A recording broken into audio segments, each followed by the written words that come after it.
What's going on, y'all? It's your boys, Freddies Blaze. Just been thinking about some things. It's at the end of the night.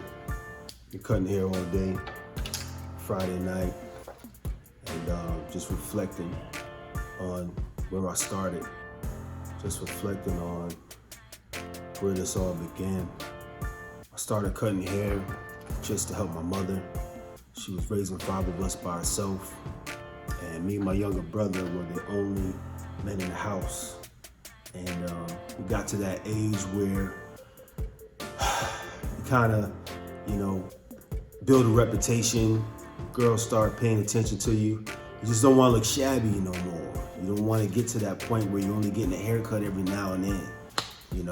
We had a pick, we had a brush, we had a comb, just based on where we were as far as our growth of our hair was concerned, and we needed we used what we needed to use. But anyway, started cutting hair on my 13th birthday, January 19th, 1989. My mother asked me what I wanted for my birthday. I told her clippers. And she said, "Really?" I was like, "Yeah." So, we went to a place in the neighborhood called Harder's, and we walked in there, and everything looked big, everything looked new, everything smelled new. It was like a whole new life. It was like a whole new world. And I didn't know what to pick out.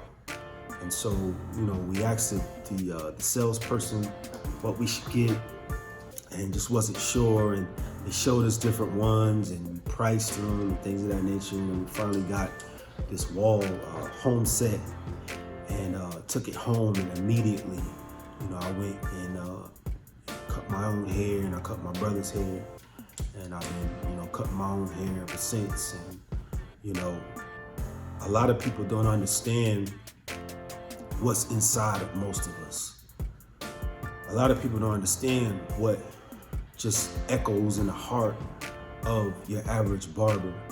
There's something that draws us to this life. There's something that draws us to this craft. There's something that draws us to this decision that I want to be a barber. And in the beginning, everything is new, everything is intimidating. You don't know how to do anything. And there's some of us who have people in our families that can teach us, like an uncle or a father or something like that. But I didn't have anybody. I was the first barber in my family. So I was kind of shooting in the dark, not knowing what to do. 13 years old, just trying to figure this thing out. There were times when the clippers would get hot. And so what we would do is, I didn't have, products where I can go ahead and, cool off the clippers or lubricate the clippers.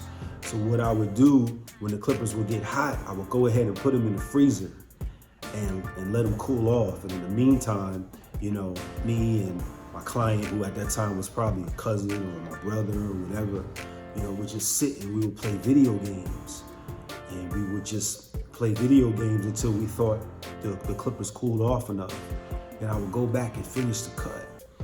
And then, I went from my brother to cousins to, cutting friends from school. When I was in college, I was the only one who wasn't on the football team in my suite. And so when guys would be ready to go out, party, and, things of that nature, I would cut their hair before they would go to the club. And I didn't even need to go to the club. I didn't even go. My joy, my pleasure, my good time was just getting them ready, just getting them fresh, seeing that expression on their face. I'm like, oh man, nothing could stop me now. Like, I'm on top of the world. Like, I'm ready to go tackle any and everything. I'm getting 20 phone numbers tonight.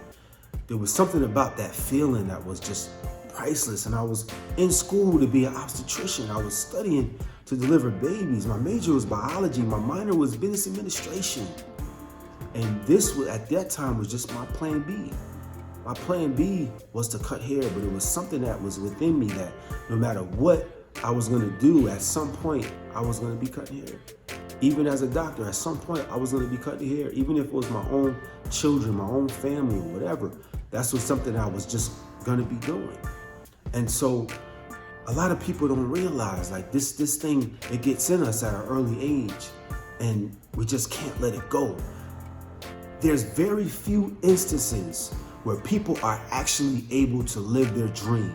There's very few instances where people are actually able to chase what's on the inside of them, really to be able to go out and to go get it. There's tons of people right now that are working a 9 to 5 and wishing they could live their dream, wishing they can, reach the goals that they had in their mind when they was a little boy or a little girl, but something happened that made them put it down. Something happened that made them give up on it. Something happened that made them say, you know what? That's not reality. And I'm gonna go ahead and chase reality and live this humdrum life until I die. But I couldn't do it. I couldn't settle for it. And there were times in my life where I paid for it. I was in relationships where, the lady didn't respect what I did because she didn't look at it as a real job, because I didn't get benefits, I didn't get a paycheck.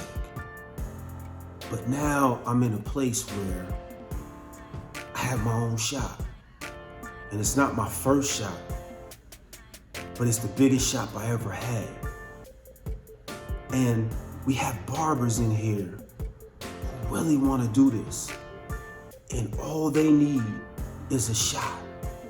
Everybody in here has a story. Everybody in here came from something. And they refuse to give up on that dream, no matter what it is that they've gone through or what it is that they're going through right now. All they want is a shot. All they want is an opportunity to cut your hair. And when you have that experience, when you get in a chair and they get a chance to cut your hair and that chair is spinning around and you're talking whatever you're talking about and you get a chance to experience the environment of the barbershop, it's gonna do something to you. And it's something that pays us over and over again, not just monetarily, but mentally, emotionally, spiritually. From a young age, we couldn't let this go. From a young age, this thing got a hold of us. And there's a reward, not just for us, but for those who come and patronize the business, for those that come and support what we do. This is Iron Cuts Barber Den, coming from scripture where it talks about iron sharpens iron. This is the place where we make each other better. This is the place where we encourage each other to grow. This is the place where we say, hey, you can do it. You can accomplish it. You can be better than you were yesterday.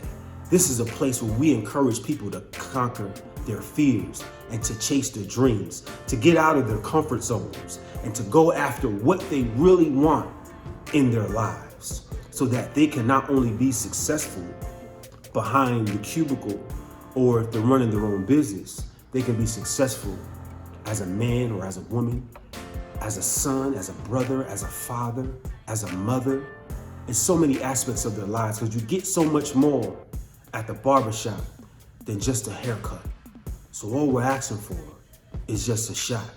We take this seriously, and all we want to do is have an opportunity to take care of you. You have a blessed night. Peace.